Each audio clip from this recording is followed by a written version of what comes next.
She's a thought leader. So I have some questions for her. We're gonna kick it off. We were supposed to do this. Oh, disclaimer. We were supposed to do this last week. It was still Black History Month, so some of the questions may seem like, why are you asking? But it's a postpone. But anyway, what have you done last month for Black History Month that kind of like, you know, honors like Black excellence or any of those things?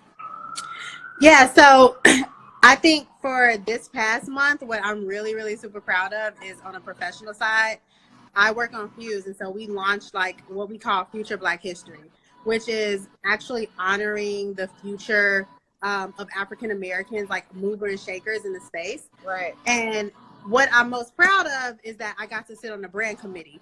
And the thing about like working at a brand is that not a lot of times, like they'll say they want to be diverse, and they'll have like a diverse team in place, like junior and senior, and they don't really actually listen to their voices. And so for this particular month, like I actually got to like have my voice be heard. I'm like, we're gonna profile these particular people, and not only did we do like high profile names like Meg Thee Stallion and Jabuki Youngwhite, who is a writer for like Big Mouth, and he's been on the Daily Show. But we also like on the social side, like actually got to like look at smaller brands, like local brands, and like profile them, like Black business owners, Black entrepreneurs. And so I think what I'm really starting to realize like is that I'm in this space right now where I get to merge my knowledge of being a Black thought leader and also like me having like a 9 to 5. And when something like Black history comes up, this is the first time that I was like, you know what? Like, I actually feel like I am pushing like the conversation forward in media. And it felt very authentic to like what I know my peers are looking for when it comes to like media coverage for Black history, when it comes to conversation around Black history, when it comes to like being intentional about how we're talking about Black history, because we don't always want to say that it's just Black history, but like everyone is using this like rhetoric of how Black history is now. And so I got to build out this whole idea that was called Future Black History. It was really cool. So yes, shout out to you. That's what's up, girl. All right, cool. So you've been nice. working in media for basically, like I just said, like a thought leader for a while. Why is it your passion, and does your work you feel like aligned with your real purpose in life? Yeah, I would say it's two ways I would answer that. Is one, that it's just now starting to feel like it aligns. Like, I don't want to sit here and say that it always felt like it aligned with my passion. I've had like different ups and downs and like pivots in my career. To answer your first question, I started off in media as a journalist, and my goal was to be a lifestyle editor, and I wanted to specifically to highlight people's stories, people's truths. But along the way, I pivoted and I found myself in marketing. And it's very hard when you go from journalism to marketing. It's very hard to find your voice, and you feel sometimes lost because now you're in this space of trying to mold a product around a particular audience per se with research and data, as opposed to just having like an authentic conversation. Right. And I think marketing is definitely like moving more into that area with content marketing. But all that to say is like, I will say that as of the end of 2019, I'm now seeing where my passions align. So I work on a brand that's very independent. And because I work on an independent brand, I have more autonomy to talk about the things that I feel is important to African Americans, the Latinx community, all different types of like people of like walks of life. And that actually like aligns with my purpose in terms of talking about mental health and wellness and how do we show up and be mindful and present in our day-to-day. And so I'm just now seeing that align. But it took me a while to actually feel like that aligns. I work in social media and media, and social media could go anywhere from like the TikTok challenge. You're still a storyteller. That's why I kind of blanket my head. And marketing is storytelling also. It's just storytelling. It's niche storytelling. And it's storytelling to sell. You know? Like, it's storytelling. But you just have to figure out a different way to tell your story and to tell the brand story. Because you're no longer just actually like your subject is no longer the person that you're profiling, it's the brand. Like your subject is now the brand. Product or service or Yeah. And so sometimes you feel lost. That's But awesome though. I think the storytelling is a big part of just being able to talk to people and feel like you're getting a greater output. Right. Okay, cool.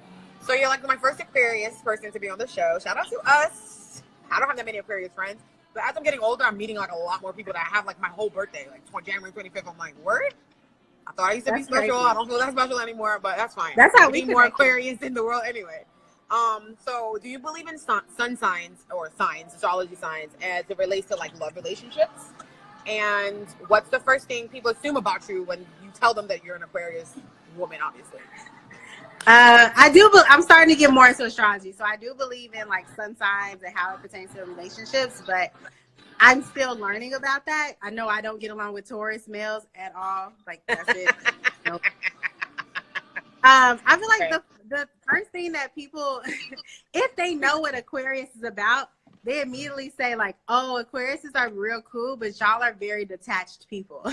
Detached, yeah, or like unemotional. I'm like, I have emotions. Like, what are you right. It's like I do. Like I'm very emotional. Like what I'm super emotional. I'm like, how do people think I'm creating like all this like you think I don't care about the stuff that I'm saying? Like, but I guess because I don't know. I think it's the way we deal with emotions. We don't let emotions necessarily, I know our personalities anyway, drive our decision making processes. I think that's what throws people off, because people that's the first thing to tell me too, like, oh, so you don't like really care about people. I'm like, don't say that. I'm a humanitarian. I care about people. Here's what I realize about us too, and like, I mean, I'm sure a lot of people are like this. That's not just Aquariuses, but Aquariuses specifically. We aren't necessarily like passive aggressive. Like we're very like direct and just like I'm straightforward, but like very like sociable. Yeah, very confronting. Like, and that's why I'm like, you say I'm not emotional, but like when I confront you, like I'm not one of those people where I'm like, I'm gonna sit back and I'm gonna hold my feelings inside and I'm gonna think about it. I'm like, no, this is how I feel and I'm gonna confront you right now. Like, and we need to talk about this. And then once we talk about it, like let's say we talk about it at 7:00 and we're done at 7:04. I'm like, okay, girl, we're gonna get drinks. And then the other person is still in their feelings. I'm like, but we just talked about it. Like, why are we like I'm okay now. Like I got it off my chest. So like I'm okay with going out to the club, like, or like going somewhere with you, or I want to love on you and just like have fun with you. But they're like, well, I need to digest this. It's like, but what's right? I need to process everything you said. I'm like, was it that serious? Fine, whatever. Right in that moment, it's so serious to us. But then when we get it off like our chest, and we're just like, all right, we're good. Where are we going now? Essentially. So anybody tuning in right now, that's what it is to be a real Aquarius woman. And I think for the men, but we can speak for the females. It's like we said it and that's it. Like I'm not holding grudges against you. I'm not because we don't have those emotions. Like we don't have emotional. We don't. Right. We're very logical.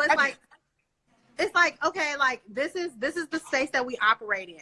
Anything outside of that space is fine. Like I could be very cool with you, but like I know that like I need to get back to like it's just like we don't hold grudges. We're not like in our feelings the whole entire time. If we feel something, we'll let you know and then we'll move on from it like right away.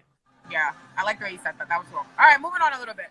So fit for purpose, which is your own brand, separate from like what you do for views and everything else. But it kind of like it's the same. It's you, so it's still a part of what you got going on. You launched it, and now you've had time to like kind of discover more about yourself as a business owner. What's one lesson that you think you could share with me and everyone else that's tuned in right now?